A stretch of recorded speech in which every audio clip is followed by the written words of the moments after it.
ಈ ಪಾದಯಾತ್ರೆಗೆ ಚಾಲನೆಯನ್ನ ಕೊಡಲಿಕ್ಕೆ ನಮ್ಮ ನಿಮ್ಮೆಲ್ಲರ ಅಚ್ಚುಮೆಚ್ಚಿನ ನಾಯಕರು ಈ ರಾಜ್ಯ ಕಂಡ ಅಪರೂಪದ ಮುಖ್ಯಮಂತ್ರಿಗಳಾಗಿ ಬಡವರ ಸೇವೆಯನ್ನ ಮಾಡಿ ರೈತರ ಪರವಾಗಿ ಹಲವಾರು ಯೋಜನೆಗಳನ್ನು ಕೊಟ್ಟಂತ ಧೀಮಂತ ನಾಯಕರಾದಂತ ಕುಮಾರಣ್ಣವರು ಚಾಲನೆ ಕೊಡಲಿಕ್ಕೆ ಬಂದಿದ್ದಾರೆ. ಅವರಿಗೆ ತಮ್ಮೆಲ್ಲರ ಪರವಾಗಿ ಸ್ವಾಗತವನ್ನ ಬಯಸ್ತೇನೆ. ಅವರಿಗೆ ಸಹಕಾರ ನೀಡಲು ಕರ್ನಾಟಕ ರಾಜ್ಯ ವಿಧಾನಮಂಡಲದಲ್ಲಿ ವಿರೋಧ ಪಕ್ಷದ ನಾಯಕರಾಗಿ ಈ ಯೋಜನೆಯ ವಿರುದ್ಧ ಒಂದೇ ದಿನದಿಂದಲೂ ಕೂಡ ಈ ಹೋರಾಟಕ್ಕೆ ಸಹಕಾರವನ್ನು ನೀಡಿದಂತ ಆರ್ ಅಶೋಕಣ್ಣವರು ಬಂದಿದ್ದಾರೆ. ಅವ್ರಿಗೂ ಕೂಡ ತಮ್ಮೆಲ್ಲರ ಪರವಾಗಿ ಸ್ವಾಗತವನ್ನು ಬಯಸ್ತೇನೆ. ಎಲ್ಲಕ್ಕಿಂತ ಮಿಗಿಲಾಗಿ ಈ ಹೋರಾಟ ಮಾಡಲೇಬೇಕು, ನಾವು ಈ ರೈತರ ಪರವಾಗಿ ನಿಲ್ಲಲೇಬೇಕು, ಈ ಹೋರಾಟಕ್ಕೆ ಜಯವನ್ನ ತಂದುಕೊಡ್ಲೇಬೇಕು ಅಂತ ಹೇಳಿ ರಾತ್ರಿ ಹಗಲು ಒಂದನೆ ತಮ್ಮೆಲ್ಲರ ಸಂಪರ್ಕದಲ್ಲಿದ್ದು ತಮ್ಮೆಲ್ಲರಿಗೂ ಆತ್ಮಸ್ಥೈರ್ಯವನ್ನು ತುಂಬಿ ಈ ಹೋರಾಟದ ರೂಪುರೇಷೆಯನ್ನ ಮಾಡಿ ನಾನಿದ್ದೇನೆ ಒಬ್ಬ ಮಣ್ಣಿನ ಮಗ ಅಂತೇಳಿ ಈ ಹೋರಾಟಕ್ಕೆ ಧುಮುಕಿದಂತ ನಮ್ಮ ಯುವ ನಾಯಕರಾದಂತ ನಿಖಿಲ್ ಕುಮಾರಸ್ವಾಮಿ ಅವರಿಗೆ ನಾನು ಸ್ವಾಗತವನ್ನ ಬಯಸ್ತಾ ಇದ್ದೇನೆ. ಈ ಹೋರಾಟಕ್ಕೆ ನಮ್ಮ ಪಕ್ಷದ ಹಿರಿಯ ಶಾಸಕರಾದಂತ ಎ ಮಂಜಣ್ಣವರು ಬಂದಿದ್ದಾರೆ. ಅವ್ರಿಗೂ ಕೂಡ ನಾನು ಸ್ವಾಗತವನ್ನು ಬಯಸ್ತಾ ಇದ್ದೇನೆ. ನಮ್ಮಲ್ಲಿ ವಿರೋಧ ಪಕ್ಷದ ನಾಯಕರಾದಂತ ಸುರೇಶ್ ಬಾಬುರವರು ಬಂದಿದ್ದಾರೆ. ಅವ್ರಿಗೂ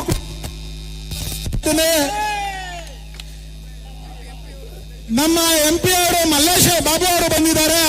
ಅವ್ರಿಗೂ ಕೂಡ ನಾನು ಸ್ವಾಗತವನ್ನ ಬಯಸ್ತಾ ಇದ್ದೇನೆ.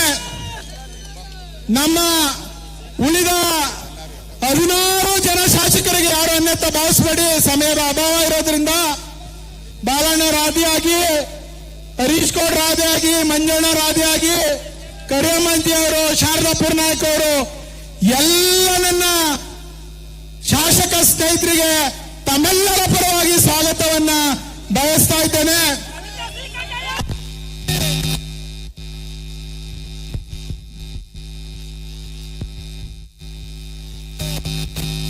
ನಮ್ಮ ಶ್ರೀರಂಗಪಟ್ಟಣದ ಮಾಜಿ ಶಾಸಕರಾದಂತ ರವೀಂದ್ರ ಶ್ರೀಕಂಠ ಅವರು, ಸುರೇಶ್ ಗೌಡ್ರು ಎಲ್ಲ ನಮಗೆ ಮಾನ್ಸ್ವಾಮಿ ಅವರಿದ್ದಾರೆ. ನಮ್ಮ ಕೇರ್ಪೇಟೆ ನಮ್ಮ ಇವರು ಶ್ರೀನಿವಾಸ ಮೂರ್ತಿ ಅವರಿದ್ದಾರೆ. ಯಾರು ಅನ್ಯತಾ ಭಾವಿಸಬಾರ್ದು. ತಮ್ಮೆಲ್ಲರಿಗೂ ನಾನು ಈ ಪಾದಯಾತ್ರೆಗೆ, ಈ ಕಾರ್ಯಕ್ರಮಕ್ಕೆ ಸ್ವಾಗತವನ್ನ ಬಯಸ್ತಾ ಇದ್ದೇನೆ.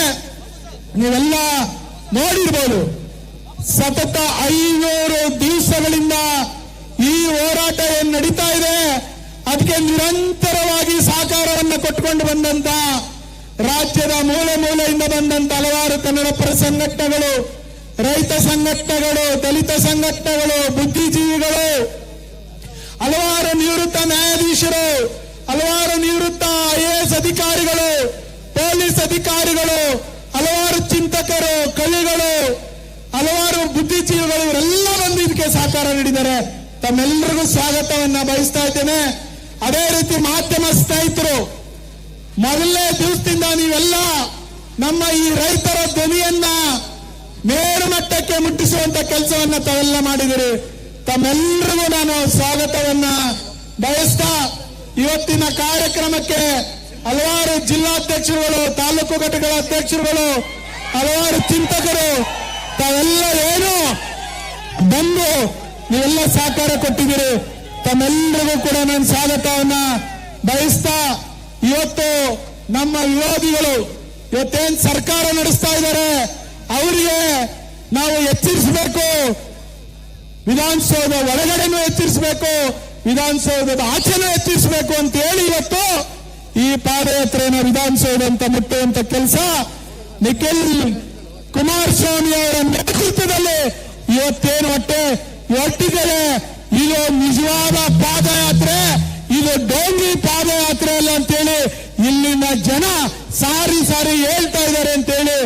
ಮಾನ್ಯ ಮುಖ್ಯಮಂತ್ರಿಗಳಿರ್ಲಿ, ಮಂತ್ರಿಗಳಿರ್ಲಿ, ಇಲ್ಲಿ ಜಿಲ್ಲಾಡಳಿತ ಇಲ್ಲಿ ಬೈರಮಂಗಲದಲ್ಲಿ ಬಂದು ನೀವು ನೋಡಬೇಕು.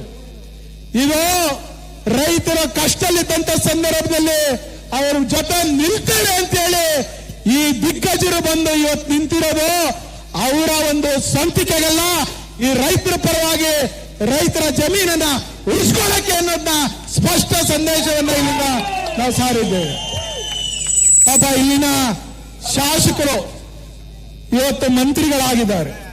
ನಾವೆಲ್ಲ ಭಾಷಣ ಮಾಡ್ತಾ ಹೇಳ್ತಿದ್ದೆ, ಮಿಸ್ಟರ್ ಬಾಲಕೃಷ್ಣ ಅವರೇ ಅಂತ ಕರೀತಿದ್ದೆ, ಇವತ್ತು ಮಿನಿಸ್ಟರ್ ಬಾಲಕೃಷ್ಣ ಅವರೇ ಅಂತ ಕರಿಬೇಕು.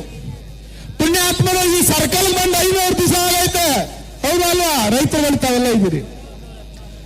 516 ದಿವಸ ಆಗದೆ ಇಲ್ಲಿ ಬರಕ್ ಪೇಪರ್ ಇಲ್ಲ. ಪೇಪರ್ ಅಡ್ವರ್ಟೈಸ್ ಕೊಟ್ಟವ್ರು ಇವತ್ತು ಪ್ರಾಯಶ್ಚಿತ್ತ ಯಾತ್ರೆಯನ್ನ ಮಾಡ್ತಾ ಇದೀವಂತೆ. ಹೌದು ಸ್ವಾಮಿ, ನಮ್ಗೇನೋ ಪ್ರಾಯಶ್ಚಿತ್ತ, ಈ ಜಿಲ್ಲೆ ಜನಗೆ ಪ್ರಾಯಶ್ಚಿತ್ತ ಯಾತ್ರೆ ಮಾಡ್ಲೇಬೇಕಲ್ಲ. ನೀವು ಈ ರಾಜ್ಯದಲ್ಲಿ ಮುಖ್ಯಮಂತ್ರಿ ಆಗಿರ್ತಕ್ಕಂಥ ಡಿ.ಕೆ. ಶಿವಕುಮಾರ್ ಅವರು ಇಲ್ಲಿ ಬಂದು ಭಾಷಣ ಮಾಡಿದ್ರಲ್ಲ, ಈ ಜಿಲ್ಲೆಯಲ್ಲಿ 4ಕ್ಕೆ 4 ಕೆಲಸ ಕೊಡಿ, ಪೆನ್ನು ಪೇಪರ್ ಕೊಡಿ, ನಿಮ್ ಜಮೀನು ಉಳಿಸ್ಕೊಡ್ತೀವಿ ಅಂತ ಇಲ್ಲೇ ಬಂದು ಭಾಷಣ ಮಾಡಿದ್ರಲ್ಲ ಸ್ವಾಮಿ. ಇವತ್ತು ನೀವು ಜಮೀನು ಕಿತ್ಕೊಳ್ತಾ ಇದ್ದೀರಲ್ಲ, ಇಲ್ಲಿ ನೀವು ಮತ ಕೊಟ್ಟಿದ್ರಲ್ಲ ಜನ, ಅವರು ಪ್ರಾಯಶ್ಚಿತ್ತ ಮಾಡ್ಕೊಳ್ಳುವಂತ ಸಂದರ್ಭ ನೀವೇ ನಿರ್ಮಾಣ ಮಾಡಿದಿರಿ. ಅದಕ್ಕೋಸ್ಕರ ಇವತ್ತು ಪ್ರಾಯಶ್ಚಿತ್ತ ಮಾಡಬೇಕಾದಂತ ಪರಿಸ್ಥಿತಿ ಬಂದಿದೆ. ಆದ್ರೆ ಇವತ್ತು ಜನ ತೀರ್ಮಾನ ಮಾಡ್ತಾರೆ. ನಿಮ್ಗೆ ಮತ ಕೊಟ್ಟು 136 ಸೀಟ್ ಗೆಲ್ಸಿದ್ರು, ಸರ್ಕಾರ ಮಾಡಿದ್ರೆ ಜನದ ಕಡೆ ತಿರುಗಿ ನೋಡ್ಲಿಲ್ಲ. ಇವತ್ತು ಏನ್ ಹೇಳ್ತಾ ಇದ್ದಾರೆ ಜನ, 2028ಕ್ಕೆ ಮತ್ತೆ ಚುನಾವಣೆ ಇದೆ, ನಿಮ್ಗೆ ಪ್ರಾಯಶ್ಚಿತ್ತ ಯಾತ್ರೆ ಅಲ್ಲ, ಕಾಂಗ್ರೆಸ್ನ ಶವಯಾತ್ರೆ ಈ ರಾಜ್ಯದ ಜನ ಮಾಡ್ತಾರೆ ಅಂತ ಹೇಳಿ ಯಾರು ಎದುರಬೇಕಾಗಿಲ್ಲ, ಜನನೇ ಮಾಡೋದು. ನೀವೆಲ್ಲ ಒಮ್ಮತದಿಂದ ನೀವು ಬೂಟಾಟಿಕೆ ಮಾತನಾಡಿಕೊಂಡು ಇಲ್ಲಿನ ಶಾಸಕರು ಮಂತ್ರಿ ಆಗ್ಬಿಟ್ಟಿದೀನಿ ಅಂತ ಹೇಳಿ ಎದುರಿಸ್ತೀರೇನ್ರಿ? ಬೆದರಿಸ್ತೀರಾ ನಮ್ ಜನಕ್ಕೆ? ನಮ್ ರೈತರ ಕೇಸ್ ಹಾಕ್ತೀರಾ? FIR ಶಾಸಕ ಅಂತ ಹೇಳಿ ಬಿರುದು ತಗೊಂಡಿದ್ರಿ ನೀವು. ಇವತ್ತು ನೀವು ಮಂತ್ರಿ ಆಗಿದ್ದೀರಿ, ಏನ್ ಗುಂಡಾಕ್ಸ್ತೀರಾ ಮಂತ್ರಿ ಆಗ್ಬಿಟ್ಟು ನಮ್ಮ ರೈತರಿಗೆ? ನಮ್ಮ ರೈತರ ಗುಂಡಾಟಿಗೆ ಎದುರ್ತೀರಾ ನೀವು? ನಮ್ಮ ರೈತರು ಎದುರಂತ ಜನ ಇದಾರ ಇಲ್ಲಿ? ಯಾವ ರೈತರು ಎದುರಲ್ಲ. ಗುಂಡಿಗೆ ಎದೆ ಒಟ್ಟಿ ನಿಂತಂತ ನಮ್ಮ ರೈತರು ಇಲ್ಲಿದ್ದೇವೆ. ಇಡೀ ರಾಜ್ಯ ನೋಡ್ತಾ ಇದೆ. ಇವತ್ತೇನಾದ್ರೂ ನೀವು ಬೋರ್ಡ್ಗಳು ಹಾಕಿ ಪೇಪರ್ ಅಡ್ವರ್ಟೈಸ್ಮೆಂಟ್ ಏನ್ ಮಾಡಿದ್ರಿ? 2006ರಲ್ಲಿ ಕುಮಾರಸ್ವಾಮಿ ಅವರು ಮುಖ್ಯಮಂತ್ರಿ ಆಗಿದ್ದಾಗ ಈ ಯೋಜನೆ ಬೇಕು ಅಂತ ಮಾಡಿದಾಗ ನೀವೆಲ್ಲ ಬೇಡ ಅಂದಾಗ ಈ ಯೋಜನೆ ಕೈ ಬಿಟ್ಟಂತ ಕೀರ್ತಿ ಇವತ್ತು ಕುಮಾರಸ್ವಾಮಿ ಅವರಿಗಿದೆ. ಅದೇ ಧೈರ್ಯದಿಂದ ಕುಮಾರಣ್ಣ ಇವತ್ತು ಇಲ್ಲಿ ಬಂದು ನಿಂತಿರೋದು. ಕುಮಾರಣ್ಣ ಏನಾದ್ರೂ ಅವತ್ತು ರೈತರಿಗೆ ಮೋಸ ಮಾಡಿದ್ರೆ ಇವತ್ತಿಲ್ಲಿ ಬಂದು ನಿಲ್ಲಕ್ಕೆ ಸಾಧ್ಯ ಆಗ್ತಿರ್ಲಿಲ್ಲ. ಮುಖ್ಯಮಂತ್ರಿಗಳೇ, ನೀವು ಅರ್ಥ ಮಾಡ್ಕೊಳ್ಳಿ. ನೀವು 500 ದಿನ ಆಯ್ತು ಇಲ್ಲಿ ಬಂದು ನಿಲ್ಲಕ್ಕೆ ಸಾಧ್ಯ ಇಲ್ಲ. ಇವತ್ತು ಸಮಿತಿ ಮಾಡಿದಿರಿ, ಯಾರೋ ನಿವೃತ್ತ ನ್ಯಾಯಾಧೀಶರ ಸಮಿತಿ ಮಾಡಿದಿರಿ, ಯಾರ್ಯಾರೋ ನಿಮ್ ಬೇಕಾದವ್ರನ್ನ ಸಮಿತಿಗೆ ಸೇರಿಸ್ಕೊಂಡಿದ್ದೀರಿ. ಹೋಗಿ ವರದಿ ಕೊಡಿ ಅಂತ ಕೇಳ್ತಿದ್ರಿ. ಅವ್ರೇನ್ ಬಂದು ವರದಿ ಕೇಳ್ತಾರೆ ಸ್ವಾಮಿ? ನೀವೇ ಬಂದು ಈ ಜಿಲ್ಲೆಯವರು ಉಪಮುಖ್ಯಮಂತ್ರಿ ಆಗಿದ್ರಿ, ಇವತ್ತು ಮುಖ್ಯಮಂತ್ರಿ ಆಗಿದ್ದೀರಿ, ನೀವೇ ಬಂದು ಕೇಳಿಲ್ಲ. ಬೇರೆ ಎಲ್ಲಿಂದನೋ ಬಂದು ಏನ್ ಕಷ್ಟ ಕೇಳಕ್ ಸಾಧ್ಯ? ಇದು ವಾಸ್ತವನ? ಇದು ನಡೀತದ? ಇಲ್ಲ. ನೀವು ಊಟಾಟಿಕೆ ಮಾಡ್ತಿದ್ದೀರಿ. ಒಂದ್ ದಿವಸ ಸಮಿತಿ ಮಾಡ್ತೀವಿ ಅಂತೀರಿ, ಅದ್ರ ಬೆಳಗ್ಗೆಗೆ ಫೈನಲ್ ನೋಟಿಫಿಕೇಶನ್ ಮಾಡ್ತೀರಿ. ಅದ್ರ ಬೆಳಗ್ಗೆಗೆ ನೀವು ನಿಮ್ ಶಾಸಕರು TBD ಅವರೆಲ್ಲ ಬನ್ನಿ ದುಡ್ಡು ತಗೊಳ್ಳಿ ಅಂತೀರಿ. ಯಾರು ತಗೊಂಡವ್ರು ದುಡ್ಡು? ಯಾರು 5 ಕುಂಟೆಯವರು 10 ಕುಂಟೆಯವರು ಮೂಲೆಯಲ್ಲಿ ಬೇಕಾಗ್ತಿರಂತ ಜಮೀನಲ್ಲಿ ದುಡ್ಡು ತಗೊಳಕ್ ಬಂದ್ ನಿಂತವ್ರೆ. ನಿಜವಾದ ರೈತ ಬೇಸಾಯ ಮಾಡೋನು ಎಕರೆಗಟ್ಟಲೆ ಜಮೀನು ಇಟ್ಕೊಂಡಿರೋನು ಯಾರು ಕೂಡ ಅವ್ರ ಮುಂದೆ ಕೈ ಚಾಚಿಲ್ಲ. ಇಲ್ಲಿ ನಡೀತಾ ಇರ್ತಕ್ಕಂಥ ಸತ್ಯ. ಎಲ್ಲಿದೆ ನಿಮ್ಮ ಹತ್ರ ದುಡ್ಡು ತಗೊಳಕ್ಕೆ? ನಿಮ್ಗೇನಾದ್ರೂ ತಾಕತ್ತಿದ್ರೆ, ನಿಮ್ಗೇನಾದ್ರು ಸರ್ಕಾರದಲ್ಲಿ ದುಡ್ಡಿದೆ ಅಂದ್ರೆ ದಿನ ಚೆಕ್ ಕೊಡ್ತೀವಿ ಅಂತ ತೋರಿಸ್ತೀರಲ್ಲ. ನಾನು ಅಶೋಕಣ್ಣವ್ರಿಗೆ ಹೇಳ್ತಾ ಇದ್ದೀನಿ, 13ನೇ ತಾರೀಕು ನೀವು ಅಸೆಂಬ್ಲಿ ಕೇಳ್ಬೇಕಣ್ಣ. 5,000 ಎಕರೆ ಇವತ್ತಿಗೆ ನೀವು ಫೈನಲ್ ನೋಟಿಫಿಕೇಶನ್ ಮಾಡಿದಿರಲ್ಲ. 10,000 ಕೋಟಿ ನಿಮ್ಮ ಅಕೌಂಟ್ ಅಲ್ಲಿ, GBD ಅಕೌಂಟ್ ಅಲ್ಲಿ ಇರೋದು. ನೀವು ಬ್ಯಾಂಕ್ ಬ್ಯಾಲೆನ್ಸ್ ತೋರಿಸ್ರಪ್ಪ ಅಂತ ಕೇಳಿದ್ರೆ ಅವ್ರ ಯೋಗ್ಯತೆ ಅವತ್ತೇ ಗೊತ್ತಾಯ್ತದೆ. ಅವ್ರ ಹತ್ರ ಏನು ಇಲ್ಲ, ಖಾಲಿ ಡಬ್ಬ. ಸಾಲಕ್ಕೋಸ್ಕರ ಕೇಂದ್ರ ಸರ್ಕಾರನ ಕಣ್ಬಿಟ್ಟು ನೋಡ್ಕೊಂಡು ಹೋಗಿದ್ದಾರೆ. ಇವತ್ತೆಲ್ಲ ಇದೇ 1996ರಲ್ಲಿ ನೈಸ್ಗೆ 5 ಟೌನ್ಶಿಪ್ ಮಾಡಿದ್ರು. ಇದೇ ಮುಖ್ಯಮಂತ್ರಿಗಳು ಅವತ್ತು BMICP ಚೇರ್ಮನ್ ಇದ್ರು. 5 ಟೌನ್ಶಿಪ್ ಮಾಡಿದಿರಿ. 5 ಟೌನ್ಶಿಪ್ ಕೂಡ ಇವತ್ತು ಟೌನ್ಶಿಪ್ ಝೋನ್ ಅಲ್ಲಿ ಇದಾವೆ. ಬಿಡದಿಲ್ಲ 2 ಇದೆ, ರಾಮನಗರದಲ್ಲಿ ಒಂದಿದೆ, ಚನ್ನಪಟ್ಟಣದಲ್ಲಿ ಒಂದಿದೆ, ಶ್ರೀರಂಗಪಟ್ಟಣದಲ್ಲಿ ಒಂದಿದೆ.